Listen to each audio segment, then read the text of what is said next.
There you go. It won't look like we're talking to you, but close enough. Right.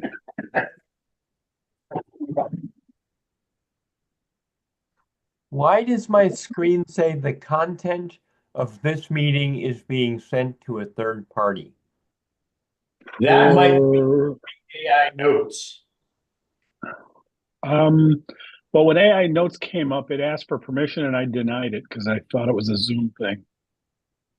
But also it might be, I just turned on the YouTube recording thing, so it might be that. Hmm. That's, that's, Yeah, I didn't realize you had a YouTube up already. I just now brought it up.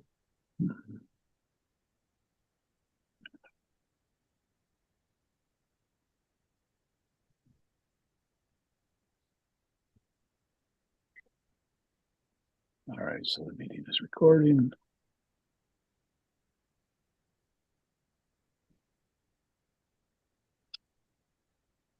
All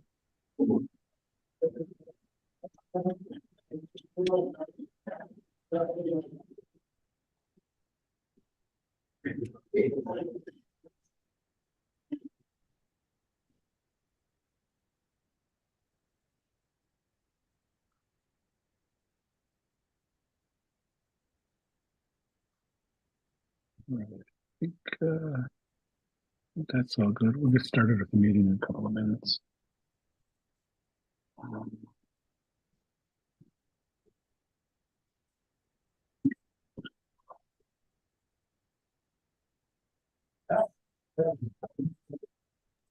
How many people do we have?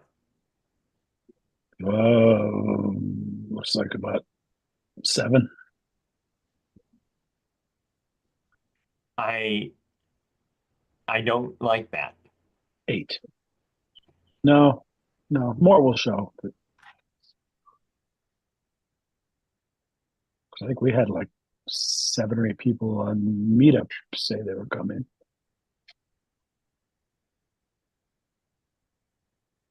Let's do this.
Do not adjust your set.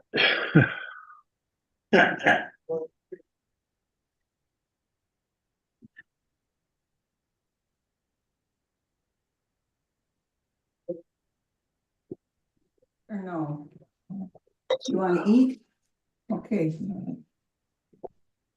So Joe, I I don't mind tattoos on other people. I never thought of myself as a tattoo person.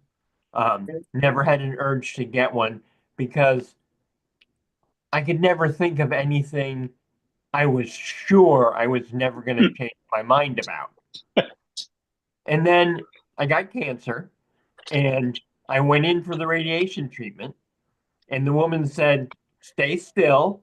And then she poked me with something, and then I had a tattoo, big dot in the middle of my chest to center the machine. Bullseye. Yeah, Oh, that one's something actually a good one. something I did not want. I don't know, I like them. About every 10 or 15 years, I wind up with a new tattoo from some random state in the United States. I almost got one at the tattoo festival in Frankfurt, Germany, but the Wow. line was too long, so I didn't do it. And Wolf, clearly you needed a tattoo that says, "Stab here to keep me alive." Yeah. You Aim don't your, want to, if a your tattoo is radiation done, gun do it. here.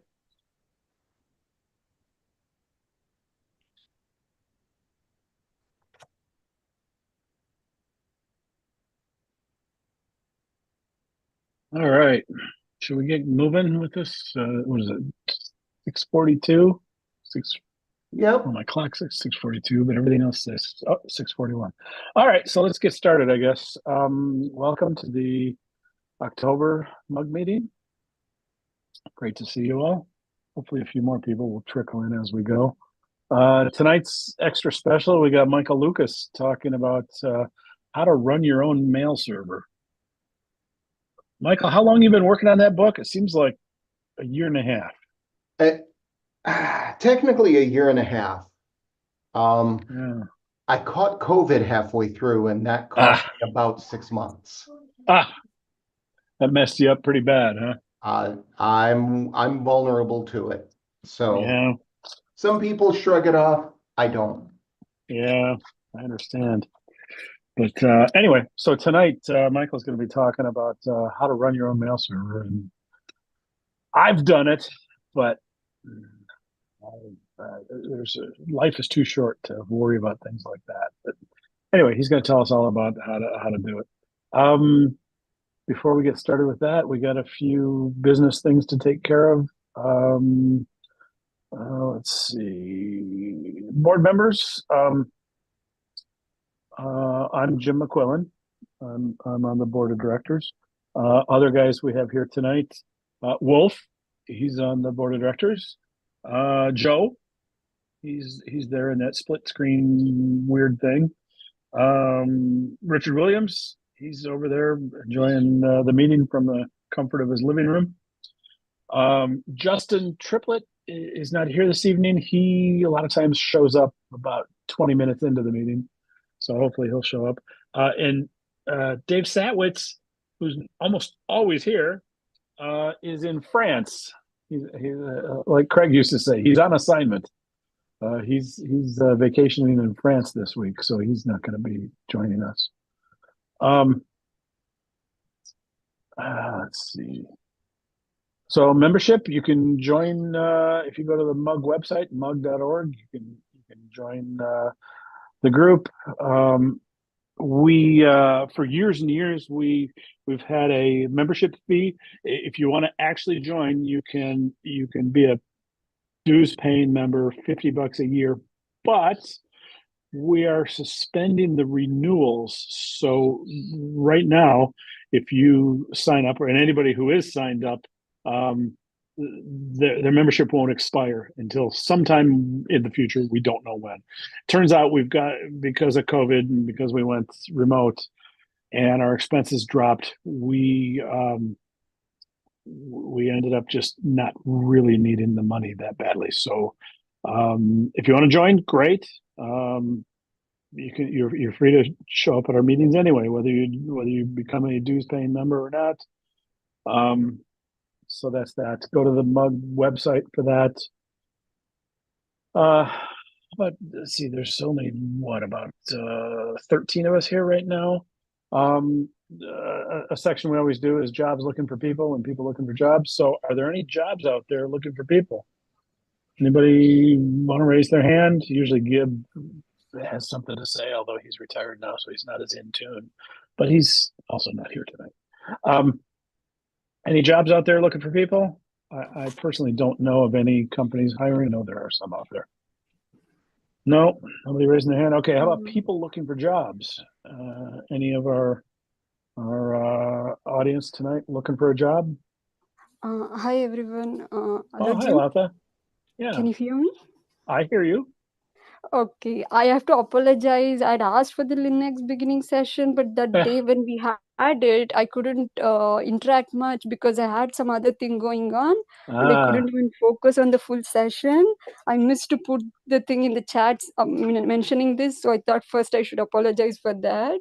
well, thank you. And also wanted to share that since then I've worked a little bit on my Linux stuff, but not too much, as I'm trying to learn a couple of the other things also. Sure. But I have a job position, a role that I've sort of given the first interview, and I'm preparing for the next rounds, which has the top two skills that they're looking for. Like first is networking, like computer networks and all that stuff, protocols. But the second thing is Linux. Wow. Usually this wasn't the case with all of my roles. Like it would be a top one of the top 5 skills, right? But Right. it wouldn't be tested that much. So I know some things, and at work usually I make a note of the commands I do and stuff. So Right.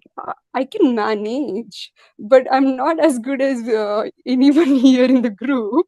Well, And so the interview is Linux focused, and I was wondering towards the end of the session today, can I get some pointers and stuff? I have a sure. couple of Sure. doubts also.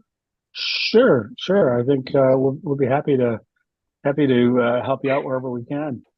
Because the Um, irony of it, when I had the call just before that day, the night, I studied some of the Linux stuff, right?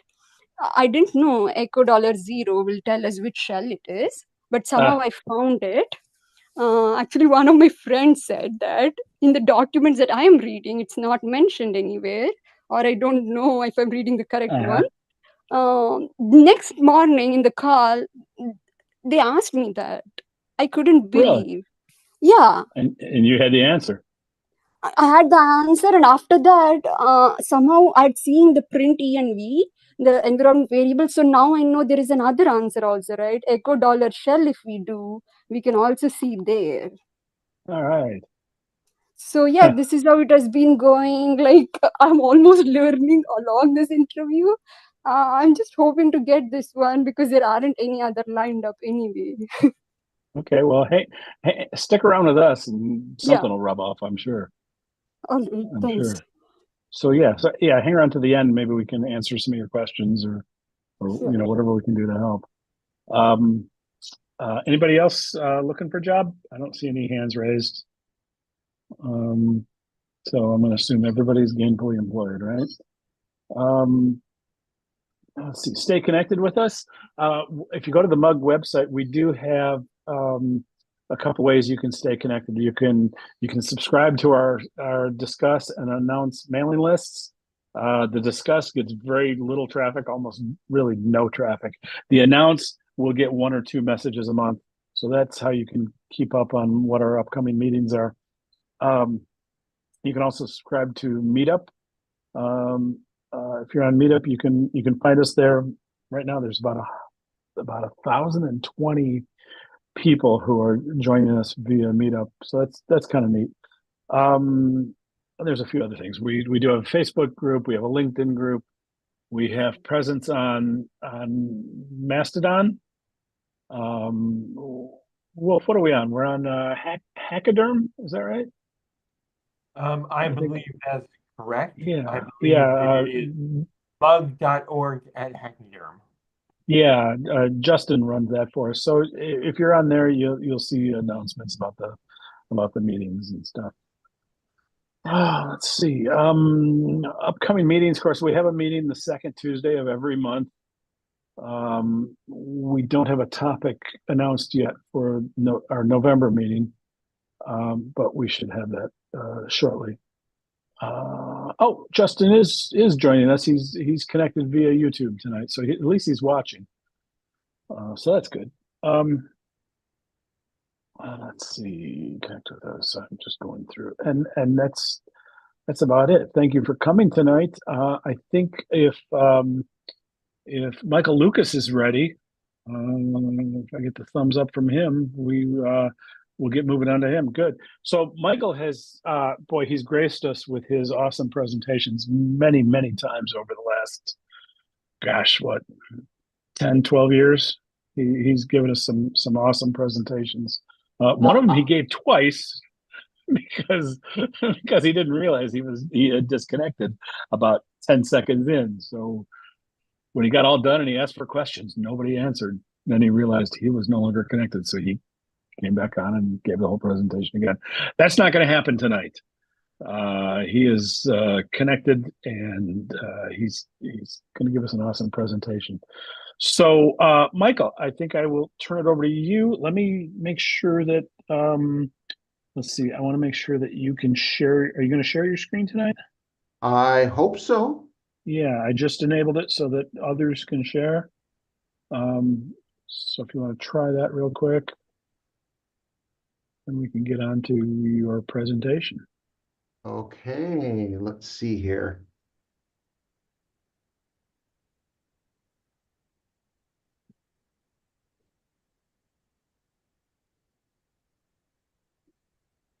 Let's see if all the permissions are right on both sides.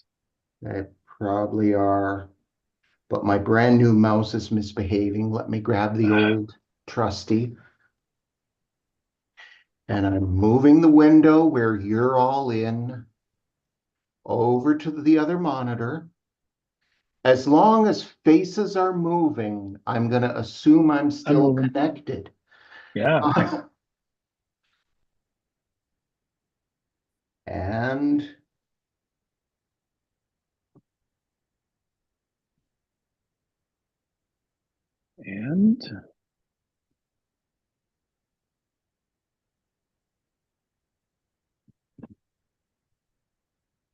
does that look like there we a go. presentation? It looks like a presentation to me. Okay. Yay. All right. And thank you for that effusive intro, Jim. I'm kind of terrified to discover when the first talk I gave you was, because it was more than 10 years ago. Yeah. But we don't want an actual number, I don't think. No. It would not make us happy. So, oh, come on. There. And I just followed mug@hackaderm.io to keep up with you. So good. I'm glad you have that. Yeah. So let's see here. Hi, my name's Michael Lucas. I have been around Unix for a long time, and I write a bunch of computer books. The picture there has a banana for scale, of course. And my most recent book is Run Your Own Mail Server, which I did a really deep dive into what it takes to run email today. But I'm going to detour completely away from that for just a moment here. Anyone who's been around Mug for any length of time knew Craig, and Craig rocked. The man rocked hard. And he was one of the sponsors for this book. Unfortunately, we lost Craig to cancer right before the book came out. So I've been here with his sponsor gift for backing it. And I talked with Jody, and she was good with me auctioning it off for charity. So one of the things about if you sponsor one of my books, I don't send you the book. I send you a gift. I send you something that seems apropos. So there's the auction is running on my website right now. And at the moment, Jim is in the lead for $200. And what I'm giving away is a special edition of the book called Ruin Your Mail by Running It Yourself. Playing off the idea that Microsoft and Google are something of an email empire. And the book was written with a Star Wars theme, so it includes commentary from His Lordship Darth Mailer. And it also comes with a challenge coin These are things that will never be available commercially. I have a few extras for fulfillment problems and auction off for charity, but this is the only way you'll get this, and the money is going to mutual aid disaster relief, which is as close as you can get to getting money in the hands of people who are doing the work. So if you have any interest, the link right there, mwl.io/auction will take you there. And if nothing else, do us all a favor and run it up so Jim has to pay more. We'd all like to see that. So, let's talk about email. First of all, I'm not taking you through configurations.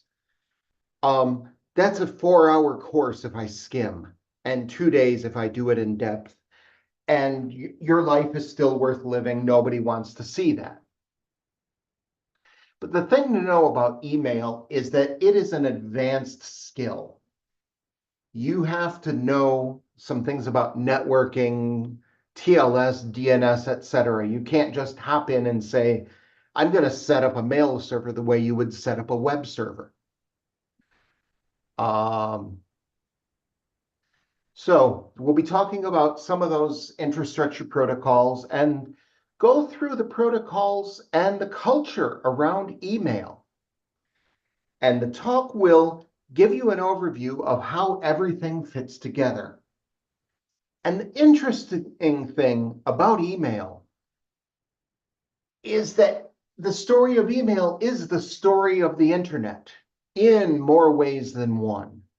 The first internet-like message was sent in 1965, and the first attempt crashed due to program bugs. There is nothing more definitive about the internet. And it quickly became the preferred online communications medium. It was supervised by DARPA, and it was highly redundant at the protocol level. Remember, in the 60s and 70s and early 80s, computers were super expensive. The protocols had to be redundant. And this contributed to a culture of openness. People operated open relays to help sites with broken systems. There were no packet filters because someone might need to connect from elsewhere in the world. There was a cooperation and this spirit of openness, all coordinating to sustain the miracle of email.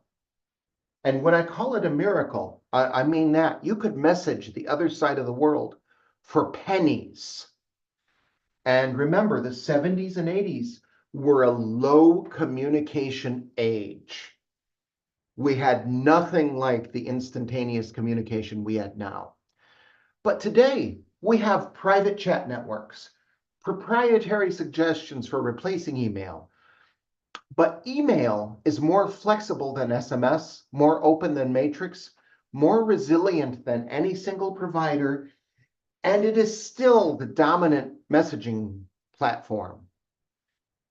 Today's email complications all come from one source. And I bet you can tell me what it is. Spam. Now, if we were in person, I'd ask you to guess when spam was invented. And most of you are probably wrong, because spam was invented in 78. And we know the name of the man responsible. He was a salesman, Gary Thurt from DEC.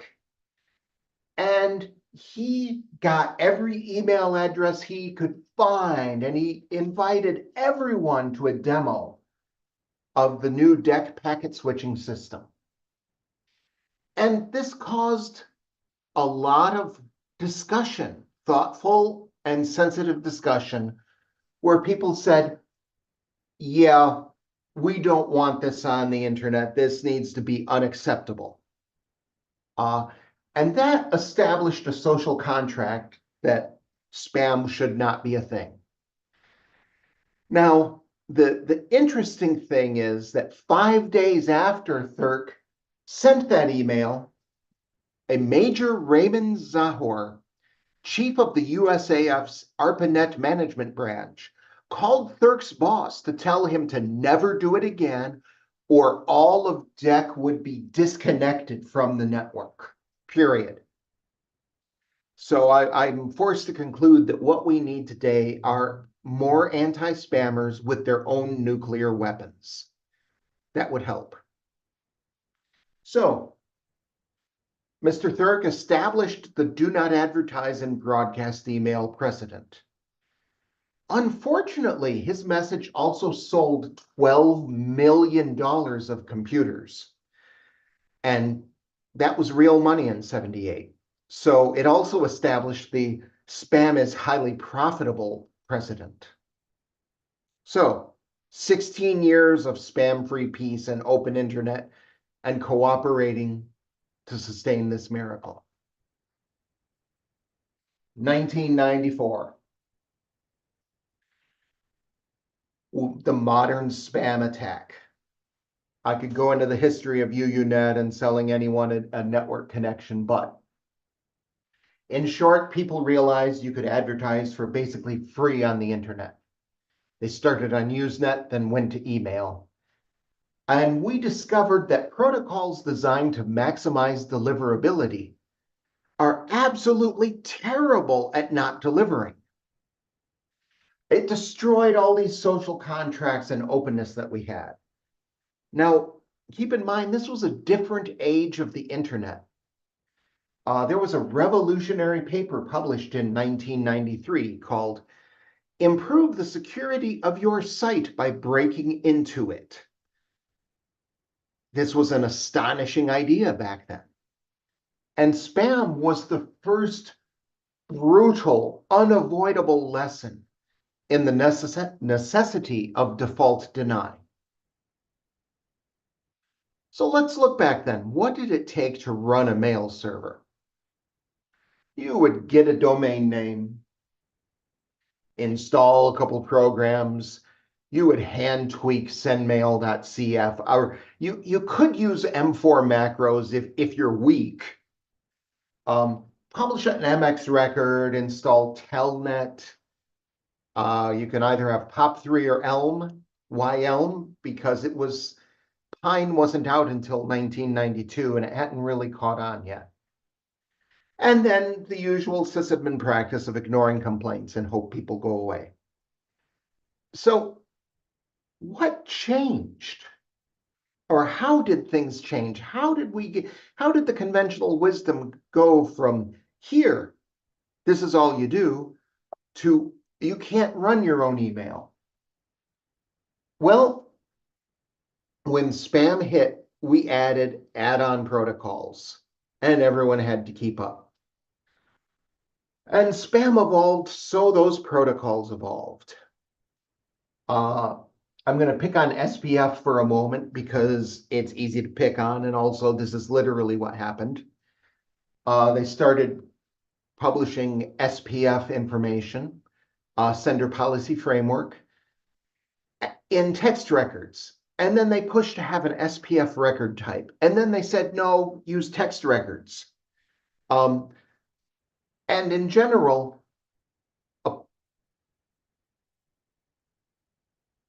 publishing information like that really annoys sysadmins. We just want to set something up and be done. And it wasn't done, and it wasn't done, and it wasn't finished. And additional software was written to handle all of these ancillary protocols. Now, don't get me wrong, I love open source software.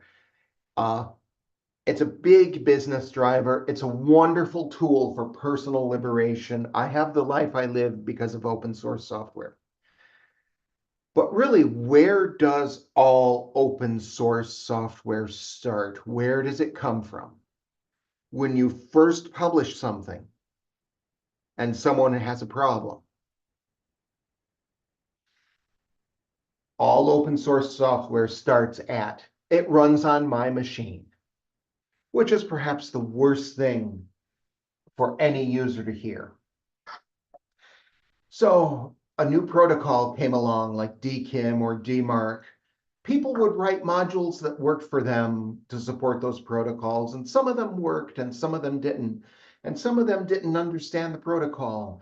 And some of them worked, but the maintainer got sick of dealing with us and quit. Eventually, a standard tool emerges. But if you were running email from those years, through those years, and you were fighting to keep it going, it was real easy to say, you know what? This is bogus. I give up. I'm going to outsource my mail to whoever.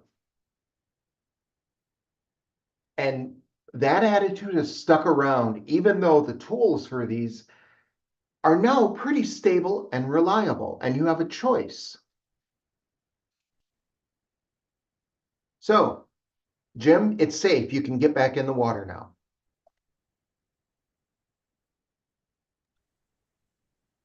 So, Thank you. After the talk I gave on SNMP that I gave twice, I'm going to say, I'm looking at a row of black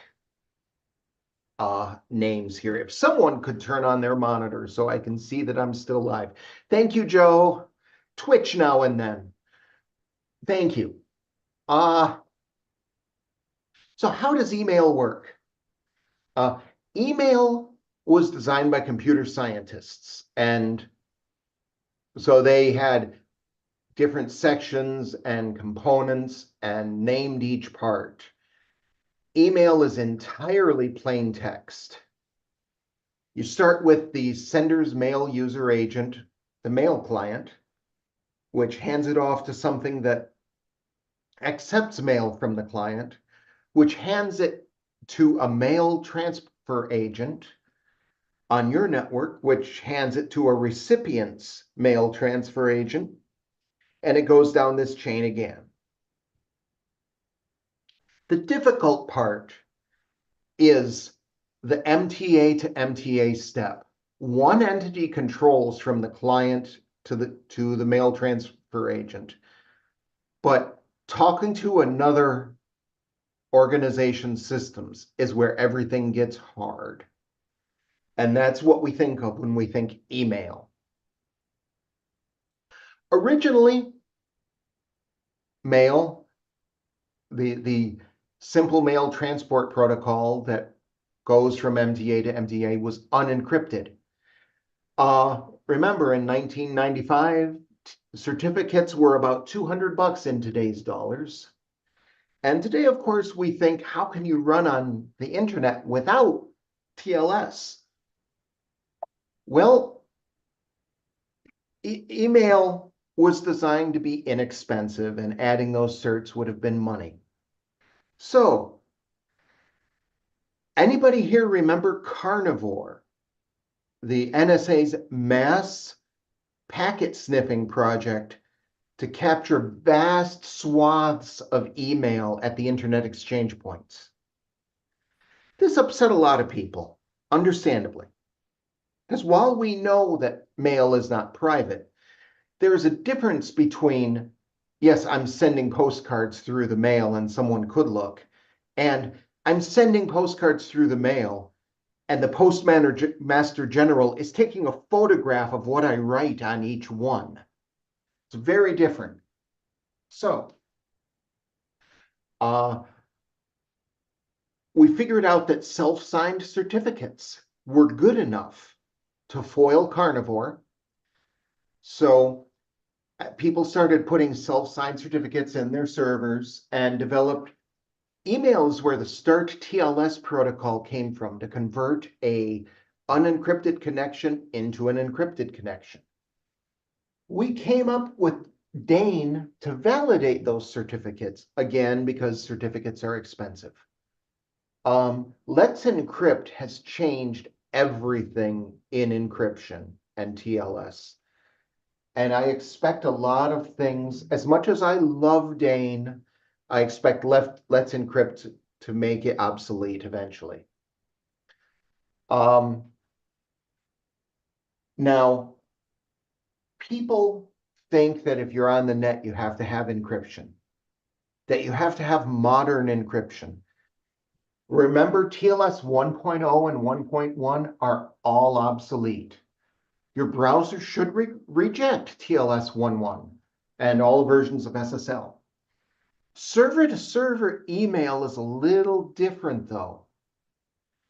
Is it better to have...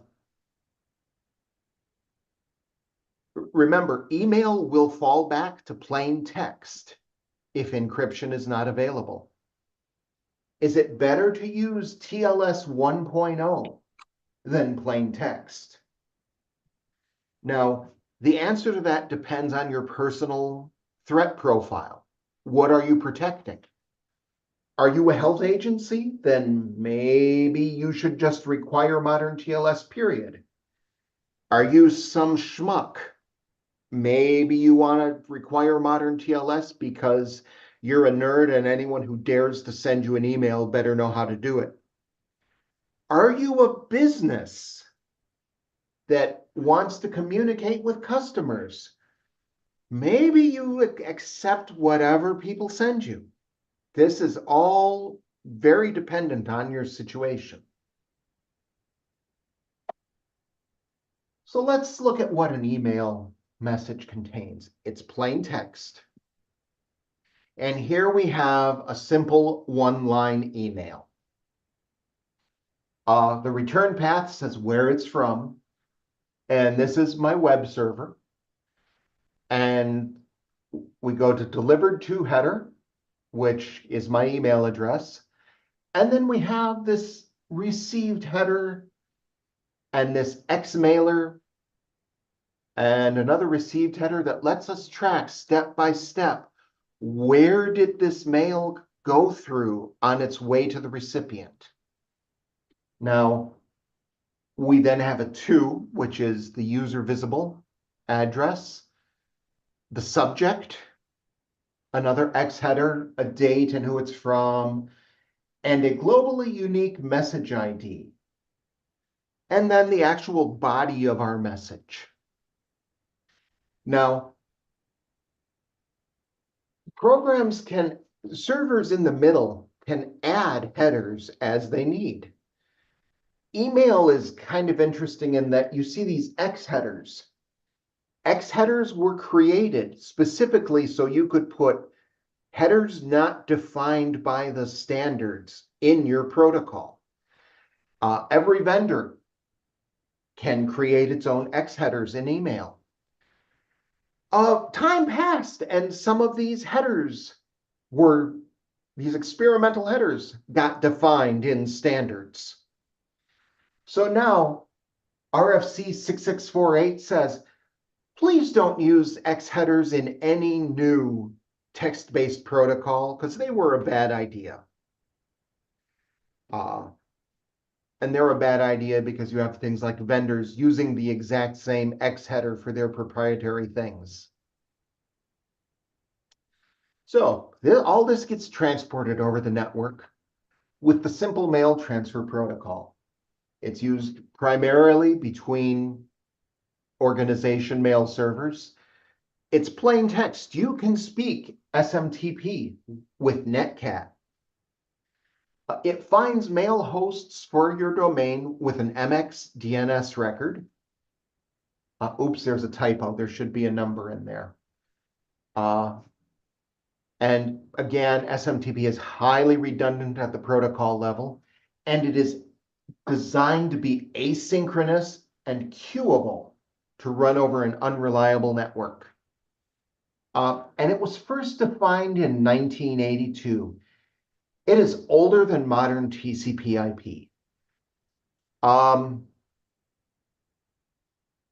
Now, there are things people don't quite realize about this. It is asynchronous, which means there is no time guarantee for delivery.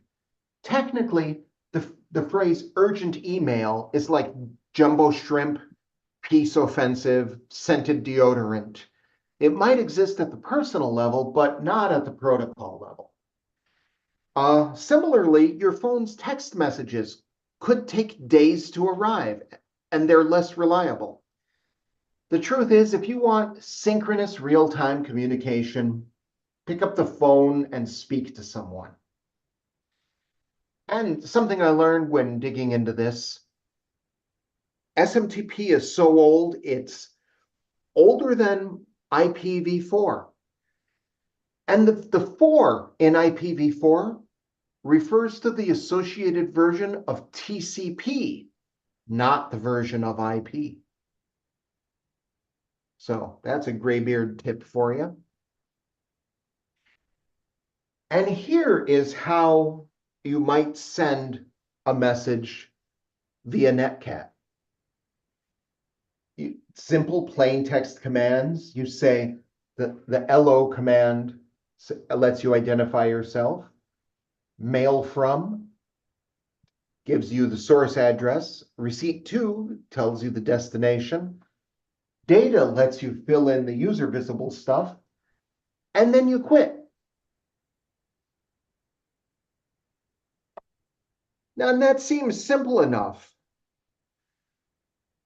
But what's the problem is that headers inside data are what's visible in the user's mail client. So here I've demonstrated forging an email.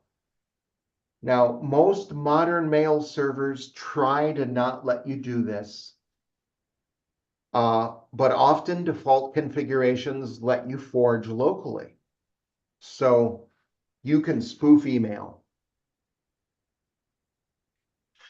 And again, this was useful before spam in the time of open relays, when a personal assistant might answer the boss's email. It's not so useful now because of spam. So let's touch on what you got to do to fight spam. The spam defense is the big driver of complexity in email, and there are 3 basic approaches to fighting it. Statistical analysis lets you check, does this message look like the spam I get or like the good mail I get? Enumerating badness, we have known is a terrible idea for 30 years now, but we keep doing it. However, enumerating goodness in email is super hard.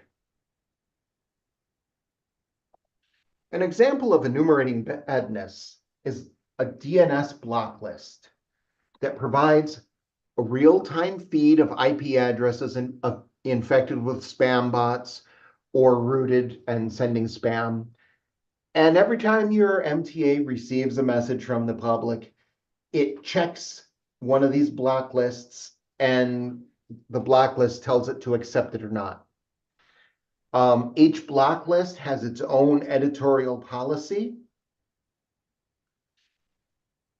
And deeper analysis these days, we now have DNS block lists for things like the contents of messages to say, if an email references this website, it's spam or it's a virus, block it. Or if it includes this email address, this is a scammer email address, block it. So we use block lists throughout the process now. Another method of enumerating badness is antivirus. Now, while DNS block lists basically cover this space for email, antivirus is mostly about protection from network files these days. They're really trying to make AV smarter. But everybody on this call knows that computers are not smart. And jerk virus programmers can be pretty smart. This leads to things like, if you put a virus signature in a database, at one point, Windows Defender and Kaspersky would both delete your database. And this is an error that keeps happening over and over. Now, don't get me wrong, if you've got commodity OS desktops in your organization, you should have some antivirus, but it's not really about email now. An example of enumerating goodness is the sender policy framework, which lets you list the hosts that may send mail for a domain. And this seems like a great idea. You know, if you receive mail from my domain and it says it's from one of my addresses, great. There's a much better chance it's legit. This was pitched as an anti-spam measure, but it's really an authenticity tool. The problem with SPF is the standard is really squishy, and it permits people to not, with huge networks, to not audit them. If you look at the bottom, you'll see an old SPF record for my domain, and it lists some IPv4 and IPv6 addresses, and it ends in this tilde all. Some problems with this. The text record was proposed for brief notes.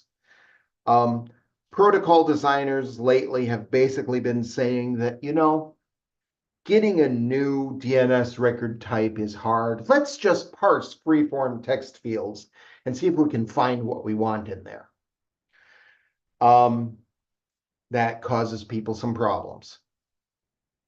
The other problem, though, is at the end of this, there's that tilde all. There are 4 ways you can end an SPF record. A minus all means hard reject everything else. A tilde all means soft reject. I mean, take this as advisory. I used the soft reject here because I was testing to see just how well other people followed SPF.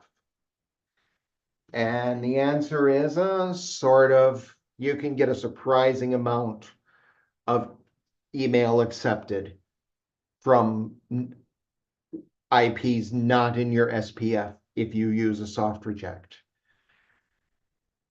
If it ends in a plus all, any host on the internet can send mail. And if it ends in a question mark, it means, please ignore my SPF policy. I know I'm required to have one, but I don't like it and I don't want to be punished for not using it. So the problem with this is, who is the most prolific publisher of SPF records that end in plus all? That would be spammers.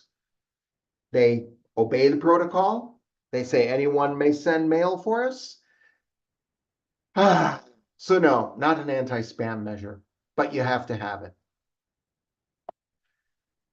Another example of enumerating goodness is DKIM, Domain Keys for Internet Mail. It's a digital signature of certain headers and the message body. It's published again as a DNS text record using this thing called selectors. And a selector is just a fancy word for the key name. Each host that sends mail can have its own selector. For example, my little business, I have one selector on my web server. I have another that sends customer receipts. I have another selector on my personal email server. And so it adds a header, this DKIM signature, that says what gets signed and how you should validate it. Now, big carriers pay a lot of attention to DKIM. You'll note that there is no plus all the way there is with SPF. But again, DKIM just means this message came from this domain. The most reliable publisher of DKIM records is spammers. But if someone's sending DKIM, you should probably validate it. And and your mail server should check the signature against the public key. Now, it could fail from DNS errors. It could fail from clumsy key rotation. But if you're getting DNS errors, you have other problems. And should you rotate these keys? Well, that depends, again, on your threat profile. If you dig back in time 12, 15 years, you may find a news story about someone hacking Yahoo's DKIM keys because they had 1024-bit keys and they became crackable. I think we have a little more time until the 2048-bit keys we use today become crackable.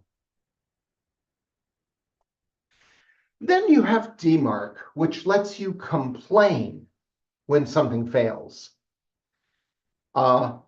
Big carriers are demanding that you must have DMARC and or SPF plus DKIM. And it gives places an email address to complain to when your DKIM or SPF are wrong.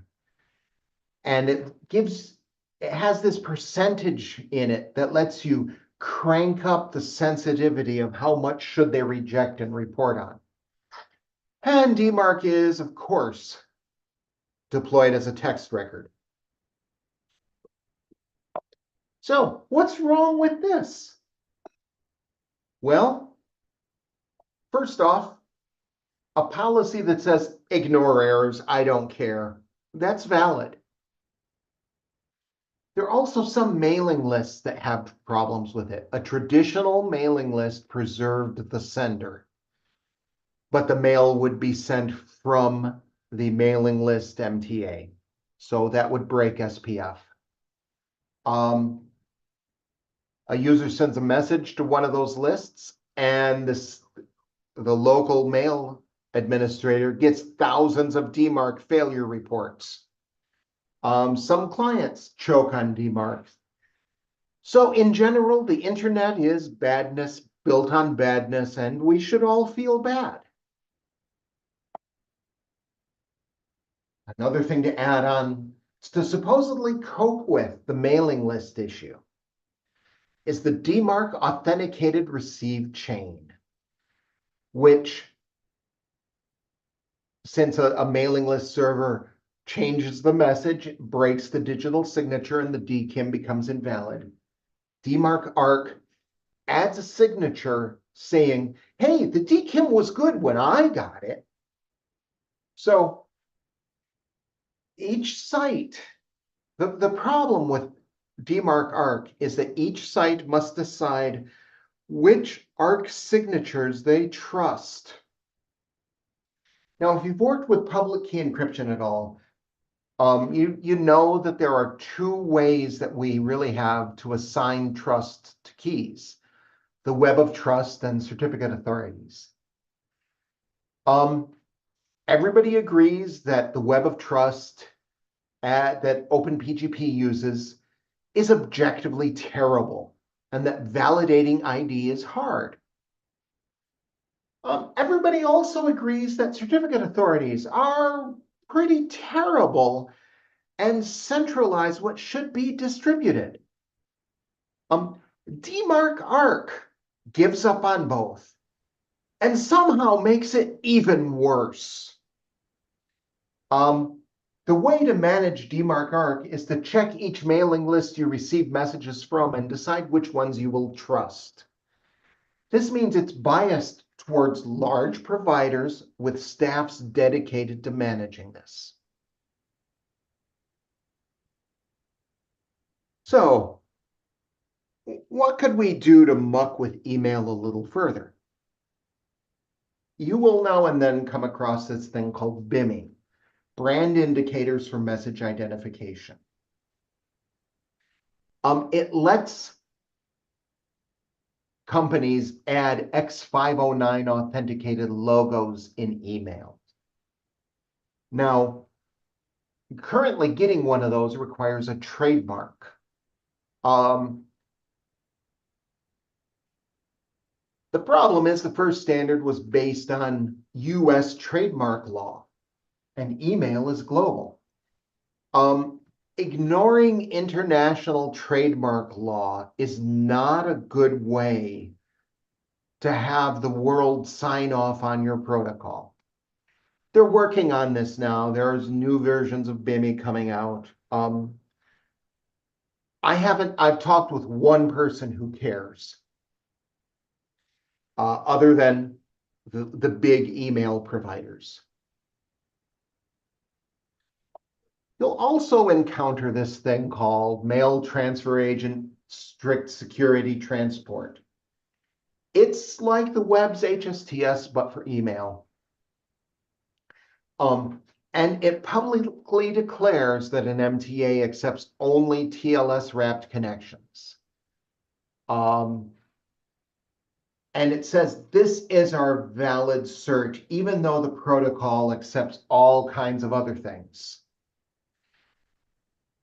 And as a companion, TLS report, which is who do I complain to if the TLS is broken? This is another thing that I suspect Let's Encrypt is eventually gonna kill. So, if you're running email, what do you have to care about out of this stew of acronyms? Okay, realistically, you must have SPF. That's not hard. You must have DKIM. That's a little more complicated, but it's a procedural complication and it's a well understood problem. It's not exactly hard. And us small operators probably want to provide a DMARC record that says, I don't care about errors. Us little guys should not be reporting DMARC errors. Do you think Google cares about your problem report on their email? No, they're bloody Google and they will stomp on you. And actually sending those reports increases the likelihood that they will identify you as a spammer. So no, don't. At our size, don't worry about DMARC ARC. Don't worry about the MTA STS stuff, and definitely don't worry about BIMI. So this seems like a lot of procedure, but it's straightforward. Why is it hard? It's hard because you can't learn it the way you learn how to set up a web server. You'd start to set up a web server and you first of all, hey, I got the program installed, I started the service, I pointed my web browser at the IP, and hey, I got the default Apache page. I have a web server, yay! And then you go and you muck with DNS and you figure out how that works and you configure a virtual host in your Apache daemon, and you now have a host name and it brings up a page that you designed that says test in plain HTML. You do some more mucking, you add TLS, and bit by bit you learn this. You can't learn email that way. The moment you open port 25, spammers will start hammering you. If your DNS isn't set up right, you get added to block lists. If you don't have DKIM or SPF, the Microsoft and Google email empire will just block you. Your email implementation must be complete before you send any messages to anyone outside your server. That is a pain. Which means today the implementation looks more like this. You've got to control your DNS fully. Make sure that the IP address you're using hasn't been used by spammers within the last 3 months. Get your certificate, install a few daemons. We'll talk about which soon. and then act like a normal sysadmin. We're going to have a real hurried overview of some of these programs because I'd like you all to go home before 10 o'clock. DNS and email. All public information about your email is in DNS. If you are using a hosting provider to run your DNS, you should know that not all ISP control panels accept DKIM records. You need to make sure of that before you start. You need to have reverse DNS on your host that matches the forward host name. If your host knocks on another mail server and says, "Hi, I'm mail.mwl.io," the first thing that recipient server is going to do is look at the IP you're coming from and check the reverse DNS. And if it doesn't match, boom, you're out. Now, you can do things like some of us have home servers, and I know a couple of people who have unfiltered cable modems and successfully run mail servers by setting their host name to whatever the reverse DNS their ISP gives them. But that's ugly and painful, and you have to update it. So, yeah, deal. Then you need a clean IP. Spammers love spinning up cheap VMs to spew their garbage. And those addresses get added to block lists quick. But we automate deploying servers, and they keep doing this. So many hosting providers just give their entire IP ranges to the block list operators and say, "Hey, can you just block all of ours?" Many of them block outbound mail ports at their border and say, "Nope, no mail." So if the address you randomly got when spinning up your new VM or renting your new machine is blocked by its reputation, you can contact all these vendors, all these block list operators, and beg. Often it works, but it is a pain. Now, if it's a temporary block, generally in about 3 months, it cycles off the list. But note that not all block list operators will do that for you. Again, these are all independently operated, and some operators have just had it. So you need a clean IP. So the mail server program I recommend is Postfix. Lots of people use it. It's one of the first programs that practice privilege separation with many small daemons that each handle one specific task and as a key value configuration file. So the thing is, now why Postfix? Well, Postfix came out when SendMail was standard, and a bunch of you would probably raise your hand if I said, how many have looked at a SendMail config? Now, SendMail dates from a time when having a configuration file at all was amazing, because you should recompile the program to change what it does. But now it's for the olds. Qmail is basically dead. A couple people have forked it. XM is popular for some crowds, but Postfix is easily approachable.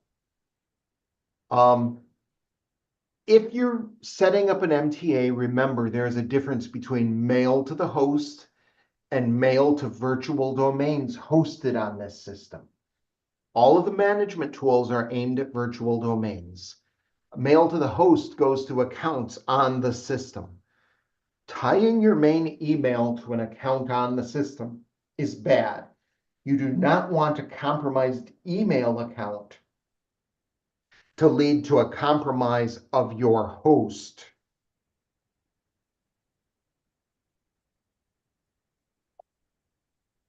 For client facing, I recommend Dovecot, POP3, IMAP, Manage Receive. These days, use IMAP, don't use POP3. Because disk space is effectively infinite, and it's much easier to back up people's email if it's in IMAP. There's a lot of scuttlebutt around Dovecot trying to close the source. But they can't, and enough people will be using it that they will fork it. And we've seen this story before, over and over. I then recommend our SpamD. It's a generic spam processing engine. Validates DKIM and SPF, signs DKIM, statistical analysis. It's built on Redis, which is another program a company's trying to take closed source and can't, has already been forked repeatedly. The interesting thing about our SpamD is it's configured in universal configuration language. Now, I love UCL. It is brilliant. It lets you write your configuration files in plain text or JSON or YAML or a couple other formats. So our SpamD kind of took UCL to the logical extreme. And it has this complicated system of include files. So stay simple, stay basic, don't get clever. These days, you want to have a web interface to manage things. Postfix admin lets you do the management stuff. Roundcube is my favorite webmail system. Other people will tell you that no, their webmail system is better. The nice thing about webmail systems is you can set several of them up side by side simultaneously and see which sucks less for you. Pardon me. So, again, this seems doable. Where do things go wrong? Well, the real threat to your email is the large carrier spam folder. Yes, carriers like Gmail and Microsoft use the same types of tools we use: statistical analysis, SPF, DKIM, identifying spam sites in the body of email, all of that. But their biggest tool is user-identified spam, where users move mail into the spam folder. Now, here's the problem. Users can't agree what spam is. One person's spam is another person's treasure. Some users throw everything in the spam folder, even if they agreed to receive it. And once big carriers decide that you mostly send spam, you're doomed. Now, many bloggers and indie journalists who are trying to cold call potential contacts find themselves routinely dumped in the spam folder, and the big carriers decide that, nope, this server is a spammer, get out. So they say you can't run your own email, and they personally can't. However, they'll have the same problem if they sign up for Gmail. Because the only way to stay out of the spam folder is to consistently send only messages that people want to receive. But technicalities like you agreed to receive this don't count. It's the difference between consent and enthusiastic consent. So, and this is complicated by, in Gmail, for example, if you look at a mailing list message and it offers you a link to unsubscribe, you click unsubscribe and it promptly says, do you want to throw this in the spam bucket? Do you want to help condemn this person, this sender, to the spam pit? So maintain your mailing lists pristine. And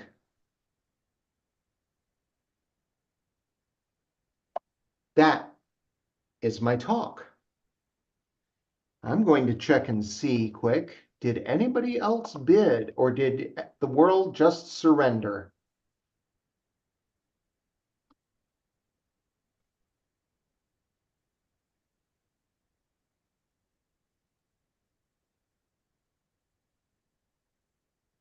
I see Um, Richard Williams bid, but his bid was below mine. oh, So yeah. that doesn't work. So th- we have until the end of the talk for anyone to outbid Jim. So, do folks have any questions? There was a question in the chat. I don't know if Sam is still here. Let's see. Yeah.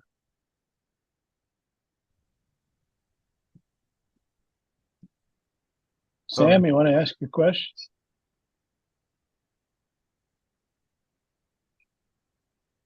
There's a chat. Explain a bit about TLS and how it's used. And no, I can't monitor chat and give a talk. Sorry. That's just not happening.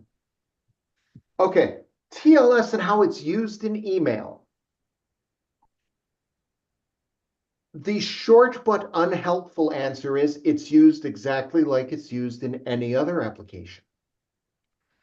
The longer but more helpful answer. The big ports are port 25, which allows plain text and start TLS turn on encryption. Port 587, which allows, which is for clients communicating to their server, what they call submission. And that allows plain text and start TLS. And port 65, port 465, which is again for submission, but is TLS only. And there was a whole story around port 587 versus 465 that comes down to IANA tried to impose something and the community said, no, we won't do that.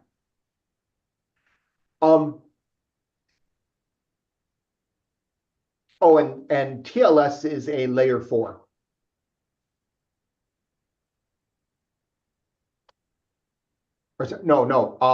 Sorry, layer 5. Strictly, TCP/IP doesn't follow the 7-layer model. So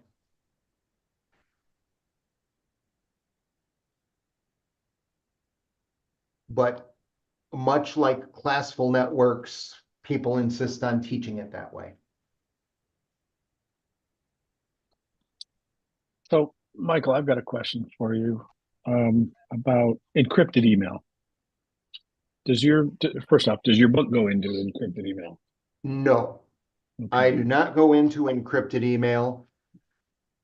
In 2006, I wrote a book on encrypted email. That book is my worst selling book ever. Because PGP, while it works, and it's a beautiful thing, and it is important for history, and there are people it is vital for, is objectively terrible, and nobody wants to use it routinely.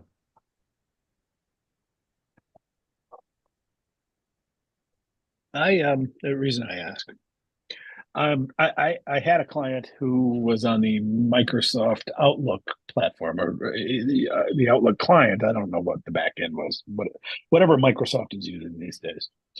Um, and it was real easy to send encrypted email. Mm-hmm. I could send encrypted email to other people, whether they were on Microsoft or not. And um, and I need to do that occasionally. I'm in the healthcare world, and I need to Yep. do that, and I don't want a lot of setup. You know? So with Outlook, Oh, it was easy, yes. but I have not found anything else where, like just last week, I needed to send a password to somebody for SFTP so that they could use SFTP to send and receive files on our server. Yep. And I didn't have a solution. I ended up Well, reading the password over the phone to the guy. yeah.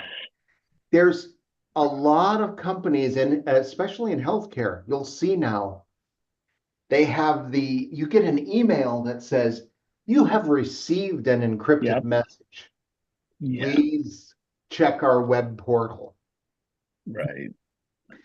which is annoying, but you can see why they do it. Because encrypting the email before sending it is not the problem. Encrypting it in a way that random people with random clients can open it is a problem. Yeah.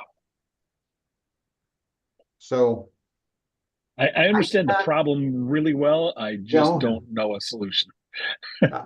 the solution most people are falling back to is please check our encrypted web portal.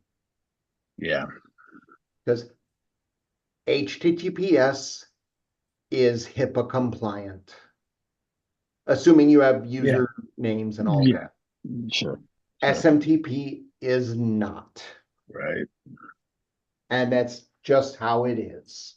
I haven't even found a good service out there that I could use. I mean, everybody would have to be subscribed to that service, the sender and the recipient, I guess, for it to work well.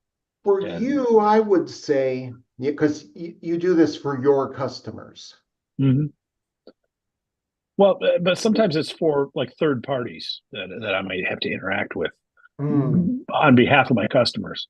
But you know, Yeah, somewhat. I've just Well, not found a good way.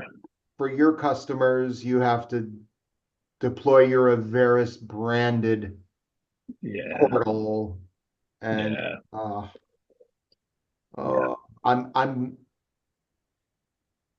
I could not be paid enough to deal with that. I'm glad that you can. Yeah. Thanks. Yeah. So you don't have a solution to that. I didn't expect you to because it's just a thorny problem that It is an ugly Yeah. problem, and email encryption. I mean, you still fall back to, do you want the web of trust or a certificate authority? right. And who's going to pay for it? Right. Well, for end to end, for encrypting the transport, sending an email across using yeah. SSL or TLS or whatever, that's fine. But it's who's allowed to view that message once it's on a server someplace. Yep. And that's where like a PGP type thing is Yeah. necessary. But then you'd have to have your partner. Web of trust. Yeah. Yeah. Yeah, and they need to have a compatible version of whatever it is. Yeah. Yeah. So, All right. So, other questions?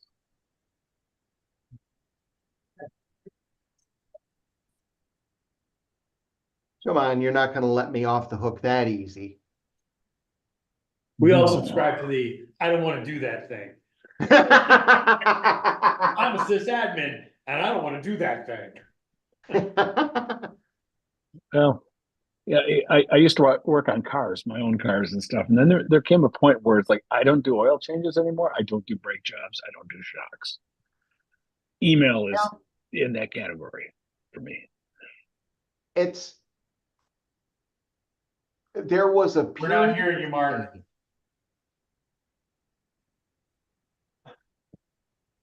but it's really much better than it was.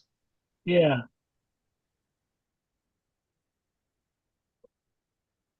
And everybody has got our SpamD for coping with spam issues. On the one hand, it's a beast. It's a big piece of software. But you know, a Raspberry Pi has more computing power than any of us need. Sure. How about now? Can you hear me now? I hear you. Yes. So, I've been running an email server since like 1993 when it was UUCP. Yep. And I was a SendMail expert for a while. Mm. And then I discovered Postfix, and holy cow, that changed my life. A couple of spam. I really hate spammers. Any comments on using two MX records? One your primary MX that points to nowhere, and the backup MX that actually points to your mail server. Some spammers only try one time. The other one is gray listing. If a stranger comes to me, I make him wait for 5 minutes. And then the other one is what RBLs do you recommend? I every now and then go shopping. I got probably 10 different RBLs, and I use if it hits on 2 of them, I stop them. I do want to say Bayesian filtering. I was at a Linux conference 10 years ago, and I couldn't believe the speaker when he said that it actually worked. And oh my word, I use a program called ASSP, and I really enjoy it. But any thoughts on 2MX records or gray listing, or what RBLs do you like? Well, okay. One piece at a time. Multiple MX records. Lots of ways to play that.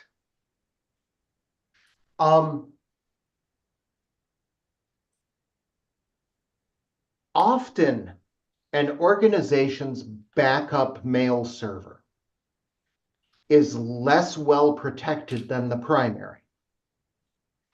If you have a legitimate backup mail server, first of all, I would ask why.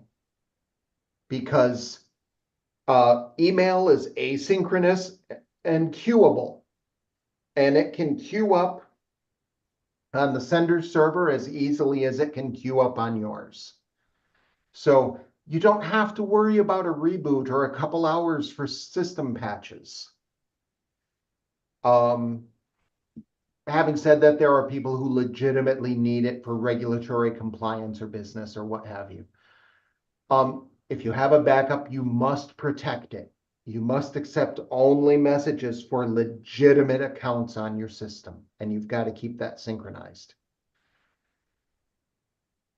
What you're talking about with having the primary MX go nowhere and be unreachable, and having the backup MX, that's a spin on no listing, which is having the primary be a host that doesn't listen on port 25. And really, this all comes down to the behavior of the particular spam bot that's trying to get messages to you. Here's the thing. When we think spam, the first image that comes to mind for many of us is a bunch of people in some impoverished country copying their message into their email account of the day and just sending these out. And it's not like that. Spam is big money. Spamming companies have R&D departments. They have human resources departments. They are legitimate businesses with high profit margins. They pay competitive wages plus a little bit to attract the people willing to work on them. So it's always evolving. What you use, I like no listing myself. Because there's a large number of spam bots that reject, that don't try the backup. There's a large number that only try the backup. So you are cutting down part of your attack surface, or you're cutting out a portion of your attackers. But what's trendy in spam bots this year? When the big spam conference of 2025 is held, will they have a panel on, the primary MX or the backup MX, which is better, and who's going to be more persuasive, and who's going to go home and say, have all our spam bots only send to the backup? And next year it'll be the other way around. Because these people talk. It's a business. They collaborate with their peers. They present their work. So choose what amuses you and hang on. Gray listing, I love gray listing. I've used it for years. Having people wait 5 minutes, yes, absolutely. Have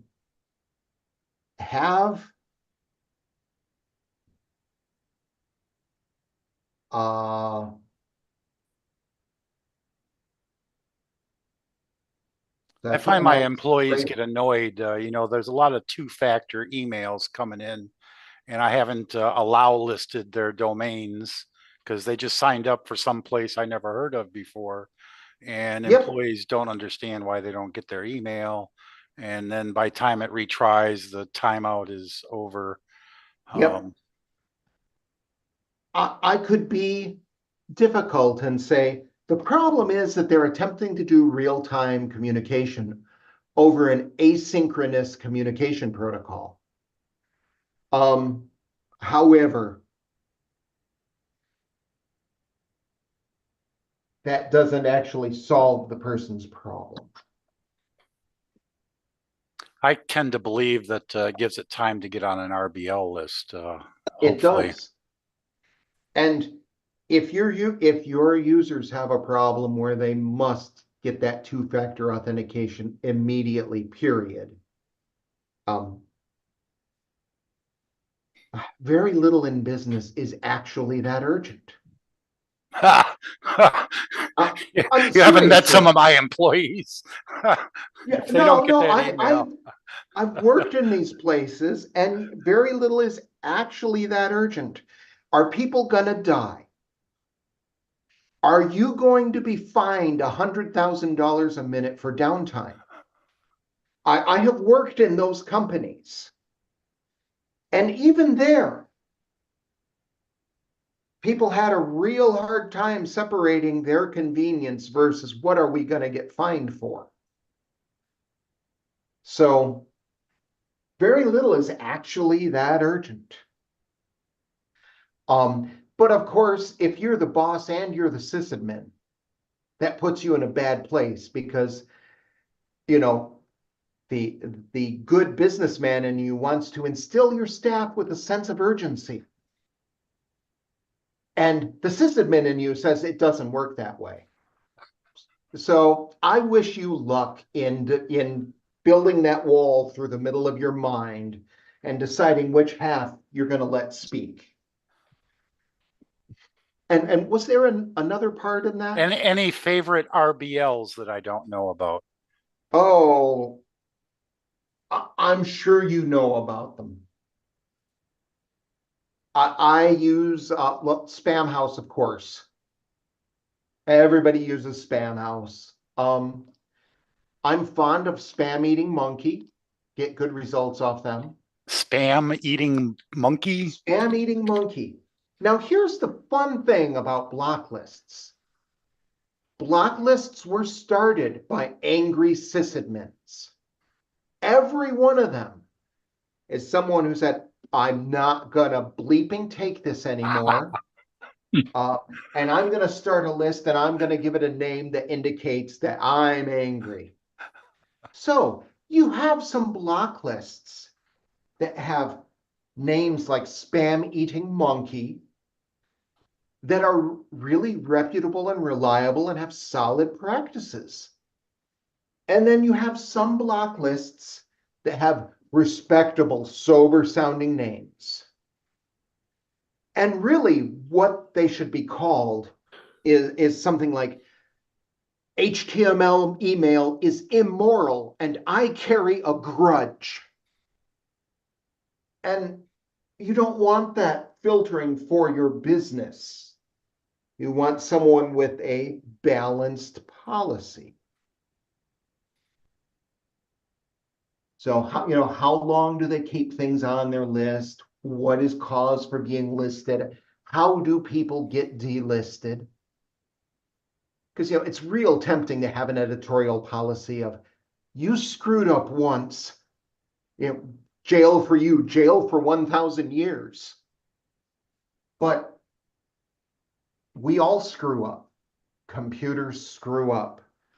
Readers or mail recipients report mail as spam that they signed up for. So it's a balanced editorial process. Choose your pain.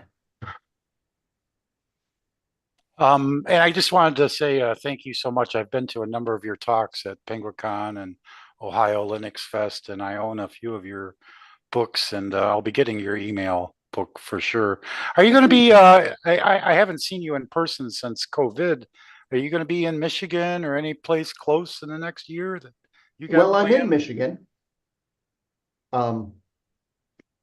I live over on the east side, over in Grosse Pointe Woods. For those watching online, Grosse Pointe is where the money is. You Grosse should all Pointe just come to Woods, Lansing and we got a big room. yeah, Grosse Pointe Woods is where you live if you want people to think you have money. So, What's your favorite food? Could I take you out to lunch one day? oh, I am not at this time eating in restaurants. I will only eat outdoors with people because COVID wrecked me, and I have too many books left to write to get any more heart damage, which sucks for the record. But thank you. Well, thanks for all your time. I love listening to you. I love it. Thank you. Thank you. That's nice. I'm glad someone listens to me babble.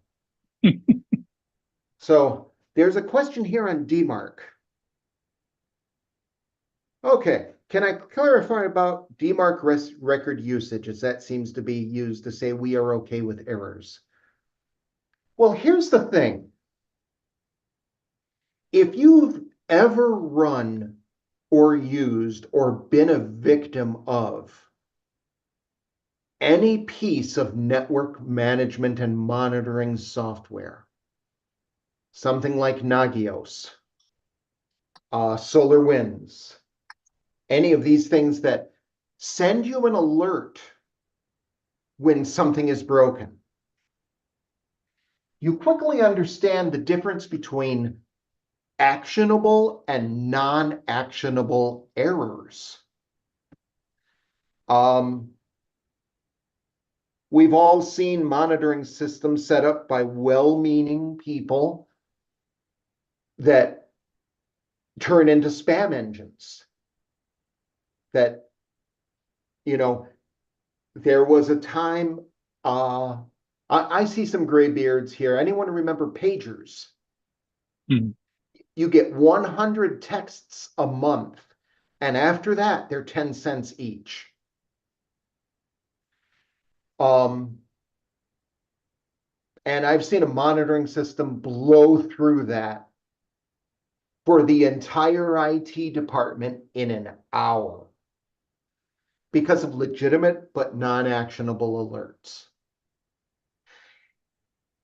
If you have a DMARC record that says, send me email anytime my DKIM does not validate, because I want to know and I want to fix that. That's great. Until you send your message to a mailing list that forwards it to 10,000 subscribers. I mean, I'm on several FreeBSD mailing lists. And FreeBSD project sends hundreds of thousands of messages a day to hundreds of thousands of people. If 10% of them send me, now if I send a message to a mailing list, the DKIM on that will not validate. If 1/10 of the recipients send me an error report, I have 10,000 non-actionable emails telling me about errors arriving at my server. It's useless. Now, you could do something like, I have a domain for business. My tiltedwindmillpress.com is for my web store. And I want to say that I almost never send email from myself as a human being. It all is transactional from my web store. But now and then I do. So there are a couple of book manufacturers that have internal, their support desk, their support address is an internal mailing list that gets sent out through the company. I'm not going to name names here. But then, so when I send a help request, I get DKIM errors from the company I'm mailing to. So set up your DKIM, use one of the online testers to make sure that it is accurate. And then don't worry about errors, because you're going to send it somewhere that they're going to do something and you'll get complaints.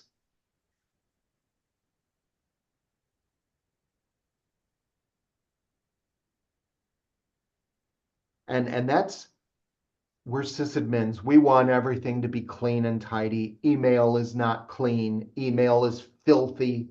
Get used to it.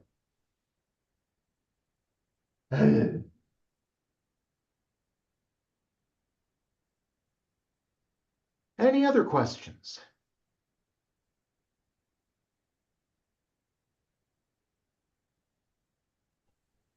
I had set up a mail server on a Raspberry Pi just to try it out, and used Spam Assassin. Yeah. And I was just amazed at how the percentage of spam versus legitimate email. You know, I was getting probably dozens of spams a day, and it seemed basically just useless. So I'm impressed that Google is able to do so well. They've really seemed to filter out, I don't know, 99.99% of spam. Yes. It's a hard problem, and there's big money in breaking it. Have you seen any artificial intelligence plugins for Postfix? Jim has informed me that this is a family-friendly channel. So I am unable to provide any commentary on that topic. Well, I can tell you that Bayesian filtering has been worked around by the spammers. It's and you look at their emails, and it's very clever the way they get around it. the Oh, yes. wording. They'll send like, instead of text, they'll send an image, which is text. And they, again, this is big business. Hmm. Spam is big money. They hire psychologists to tell them how to get people to click.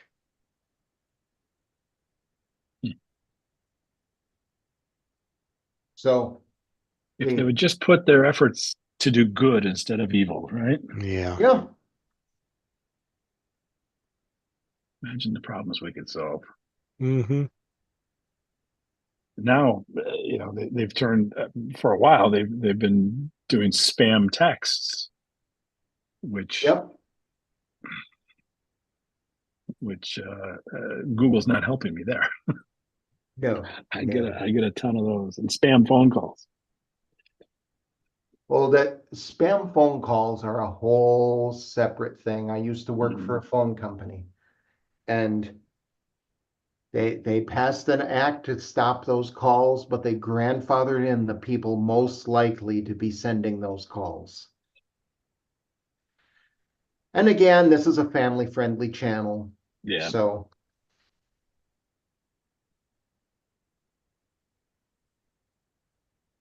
Okay, any other questions? Well, that was. If there's no more questions, that was most excellent yet again. Thank Mm. you. I Appreciate you taking the time to come here and give us such a fine presentation. Yeah, thank you. I- That was great. Yeah, thank you, Michael. My pleasure. I'd just like to Since- say hi to Michael Lucas. I'm Richard Hey, Jackson Richard. from Semco. Yep. And it looks like nobody has outbid Jim. I really thought somebody would. Well, Jim, send me your address and I will send you Craig's book. I will, and I'll chat with you tomorrow. We'll get the Yeah, details. Yeah, You can no tell me biggie, no rush. how I can do this. Yeah. Yeah, it's Yeah.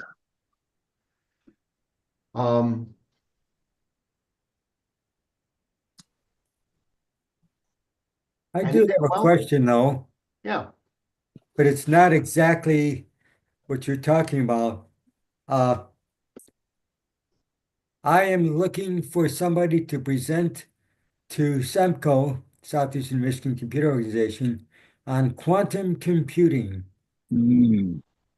That So would be if somebody interesting. knows somebody that can do that. I want to see a demo. I I listened sincerely to wish a you really luck. good talk over at the facility for rare isotope beams from a person who was doing the quantum mechanics in there. But I wouldn't even bother thinking about talking about it. I talk to those people every year at supercomputing, Yeah. and boy, it is unicorns and rainbows. And that's all I can get out of it is it's unicorns and rainbows. Well, I saw a on 60 Minutes, they had a segment on quantum computing. And it is just absolutely amazing what it can do in 2 seconds, what would take ordinary binary computing 1,000 years to do. I can give you some names of people who will talk about quantum computing, but I don't know if they're really salespeople or what. And you likely won't understand them, right? Right. I can say the new SSH release includes a quantum computing resistant algorithm. Mm. So we are preparing should that day ever arrive. I think the elliptic curve algorithm is resistant, isn't it? It is slightly One of resistant. them. Yeah. There's again, it's like fire resistant. Mm-hmm. How much fire Versus does it fireproof. take? Yeah. Yeah. Yeah. It'll slow them down. Yeah. And really, that's all cryptography does is slow you down. Sure. If it can slow you down for 10,000 years, that's great. It's no longer my problem. Yeah. Until the next release when it's 1,000 years. Personally, I'm hoping, in my mind, any cryptography that is good for 15 years is sufficient. Because I will be retired Mhm. and it will not be my problem. I think there's a very small subset of people that care about cryptography past 15 years. Yes. And it's a very small subset, and those people care and they think about it. Yes. And there are actual cryptographers who are working on that. And there are, however, the records of the investigation into the Kennedy assassination are encrypted. That's 100-year encryption. Hmm. And the truth, as we all know, they're encrypted by being in a locked filing cabinet sunk in concrete Mhm. beneath the Awful. Pentagon. Only the best encryption. Yeah. So, anything else? Well, yeah.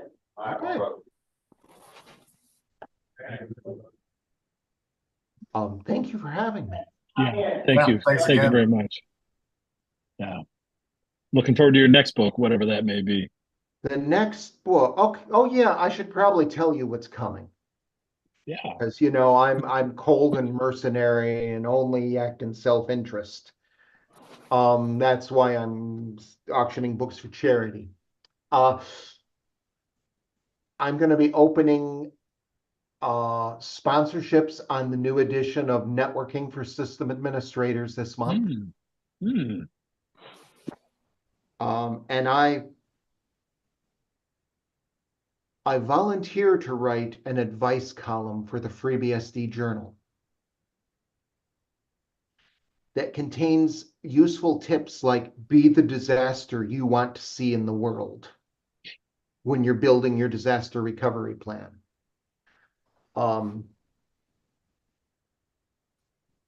And so a collection of those columns is going to be on Kickstarter probably at the end of the month. Oh, neat.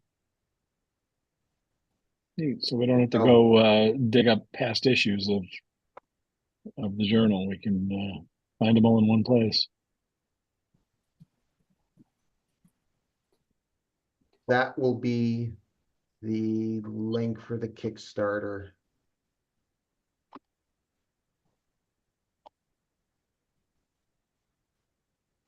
I don't care about read.ai. Hmm. I want, yeah, why are, that will be the Kickstarter. And my blog will show, and the sponsors mailing lists will have the networking book. And that, if I get enough sponsors, I'll do another coin for it. People seem to like it. Hmm. So what the heck? That's neat. I'm Michael? not proud. I'll sell you anything. Michael, I noticed a few of your books were on Humble Bundle a month or two ago. The FreeBSD. It That was happens. nice to, yeah, that Yeah, was No nice to Starch see. does that. They're Mhm. really good at bundles. Yeah, So I hope you grabbed some. I did. paid. I did. Yes. Thank you. Yeah, I think I got in on that bundle as well. Enjoy. All right. Excuse me, Michael, I had a question. Yeah. Related to DNS, right? Like if you were to debug some of the issues and stuff, like what would you suggest as a guideline or the steps to follow? Like I know a couple of things that I do, but yeah, I'm looking for something more detailed, I think, and I'm not sure if what I know is even complete. Oh, okay. My advice in debugging DNS is to start with DIG. DIG is Right. a standard diagnostic program. Things like host and NSLOOKUP will not give you the information you need. Go directly to DIG. And start learning DNS by looking at things that work. Because that's the only way you'll recognize when things are wrong. Absolutely. I'm actually contemplating writing a DNS book Do it. Yes. because there Do are no I haven't done it for years because I'm not going to compete with Cricket Liu. And DNS and Bind is the Yeah. sacred tome of DNS. It's also over 20 years old. So Yeah. yeah, use DIG, look at what works first, follow examples. Yeah.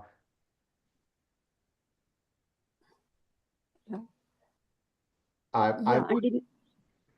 Sorry. Today I would look at Cricket Liu's DNS and Bind. It has more information than you need, but it's the best thing we've got.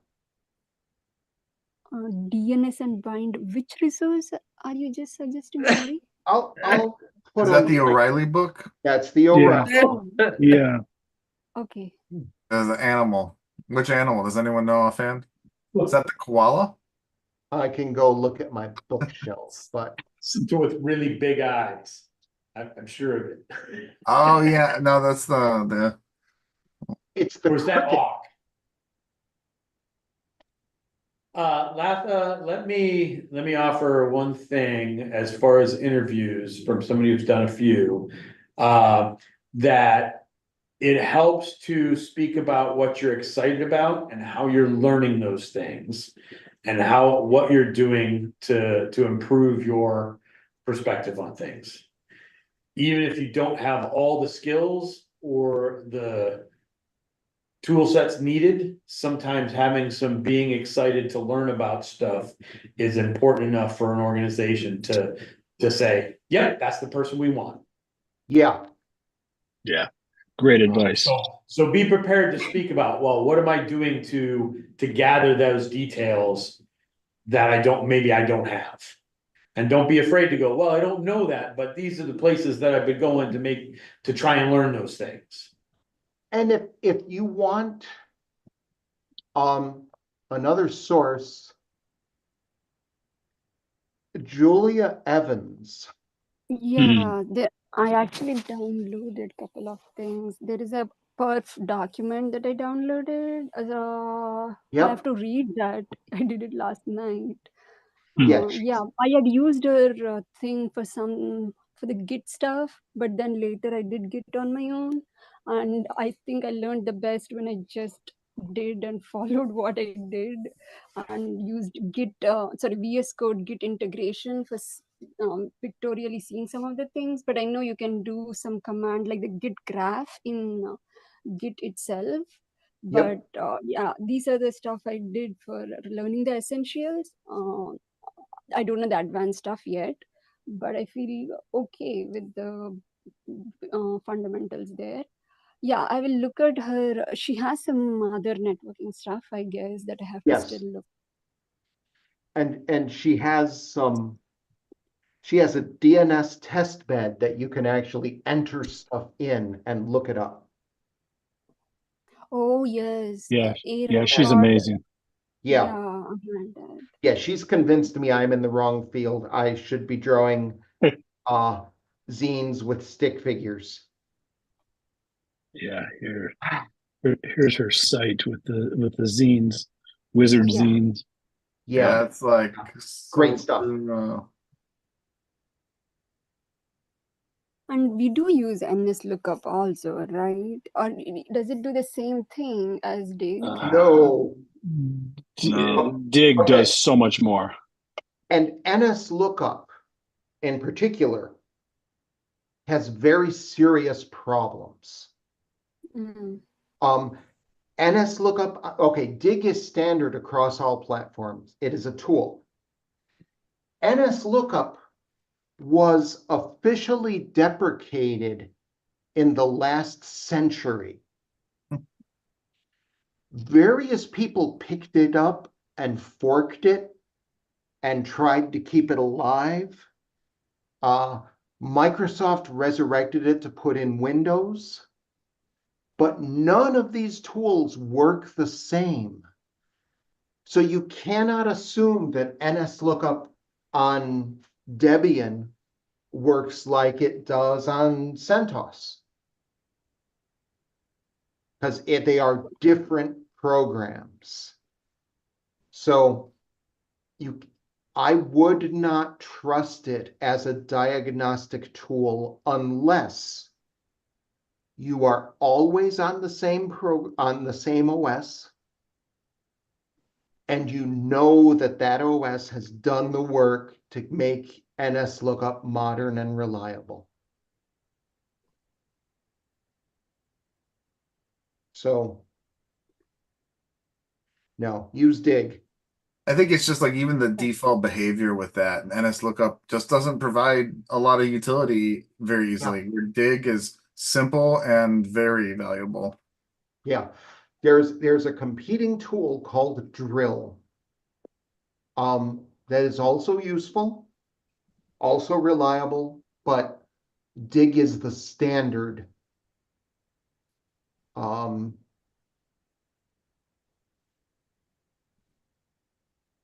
Yeah, start there. The last thing you want is a debugging tool that says, oh, we're just not going to show this class of information. And NSLOOKUP does that.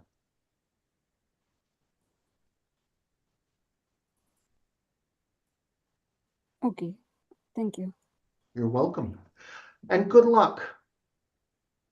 Yeah.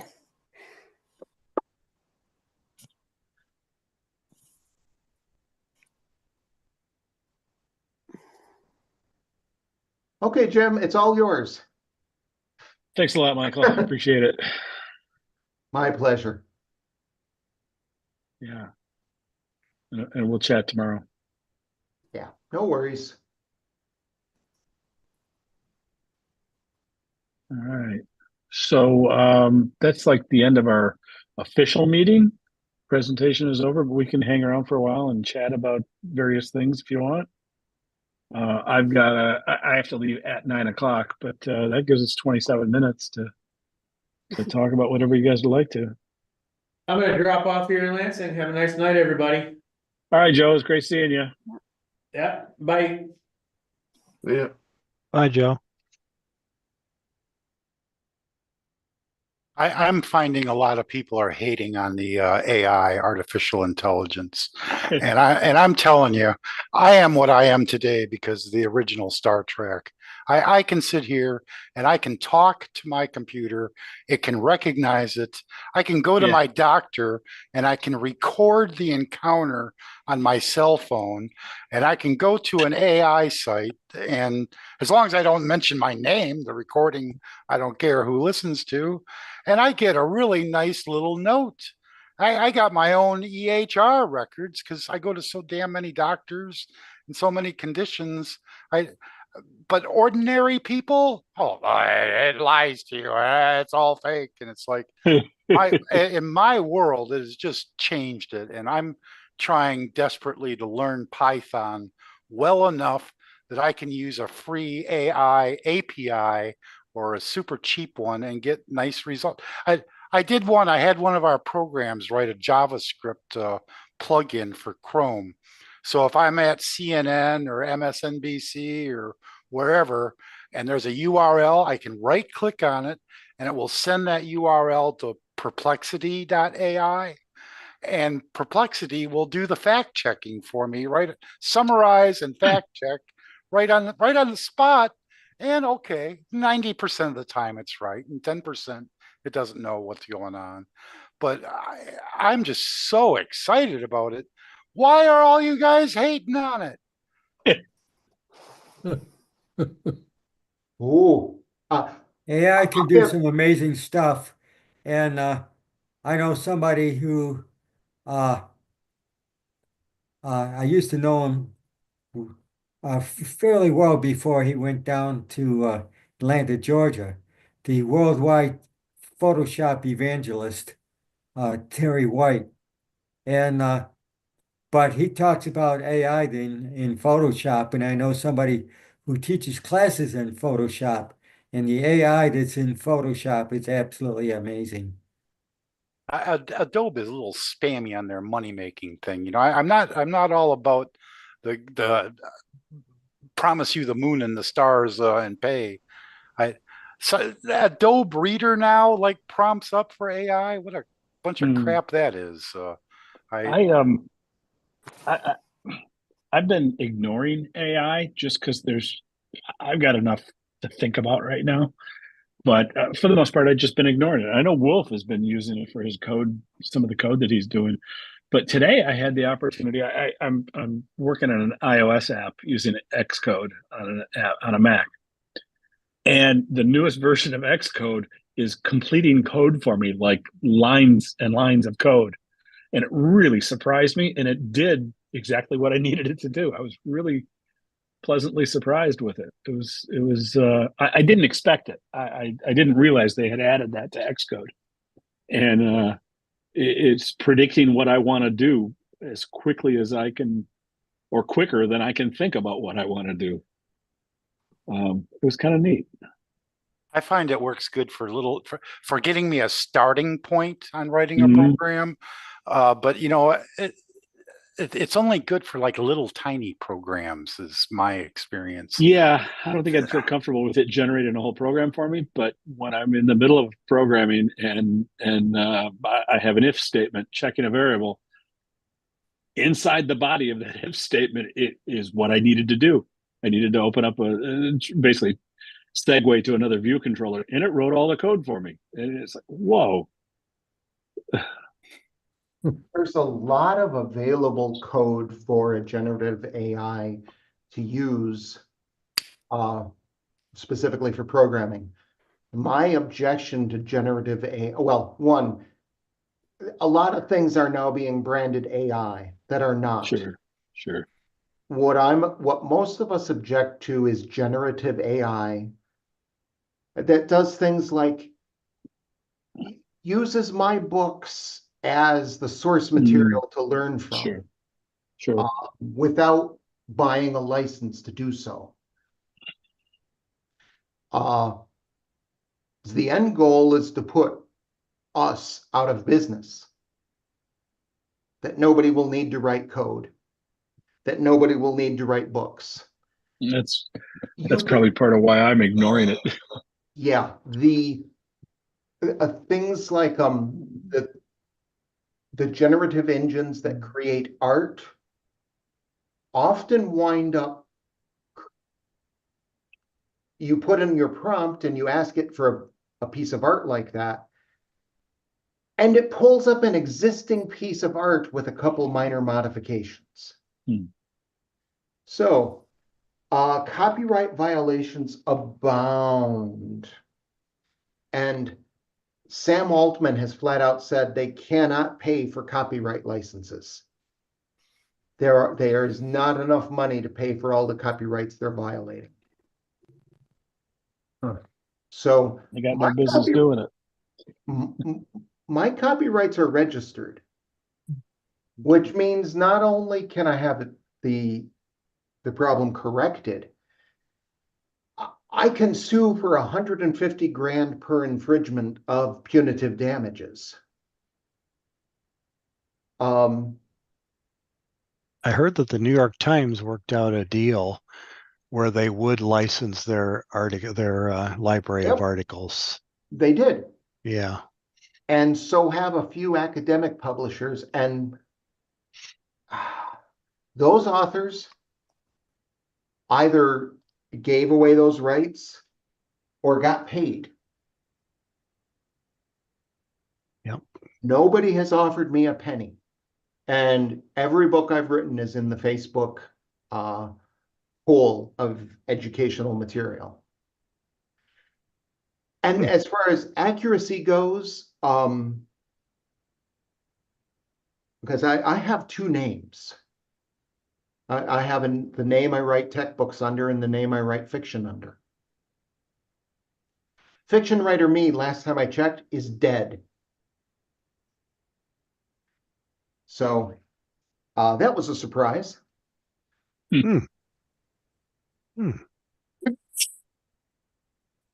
According to an AI engine, it says you've passed According away. to ChatGPT, Michael Warren Lucas is dead. Yeah. Now, it's been a year since I've put a book out, but come on, guys. That's why I like the AI that's used at Microsoft's search engine. It does list its sources, so you can at least double check and see if it's right. And there is the power consumption and water consumption. Mm-hmm. Yeah. It's just freaky. We've been hammered by 2 hurricanes this week or this month that say climate change is real. And so we are making more heat. Yeah. So the best results that ChatGPT is producing for general text are of lower quality than a mediocre college grad. Ha! Ha! You haven't interviewed new employees for a job these days.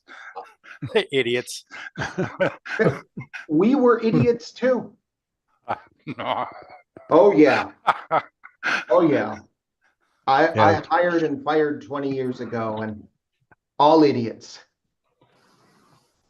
There's Excuse that me, quote from Malcolm Gladwell that it takes 10,000 hours to really become proficient in your profession, which is about 5 years, I guess. Yep. So let me just be the devil's advocate for a minute and see if I try not to piss you off. But what do you expect if you're publishing your stuff on the public internet that somebody's going to come along and use it? I mean, come on, you're holding up.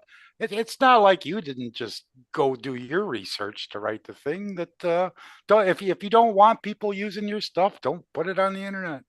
I didn't put it on the internet.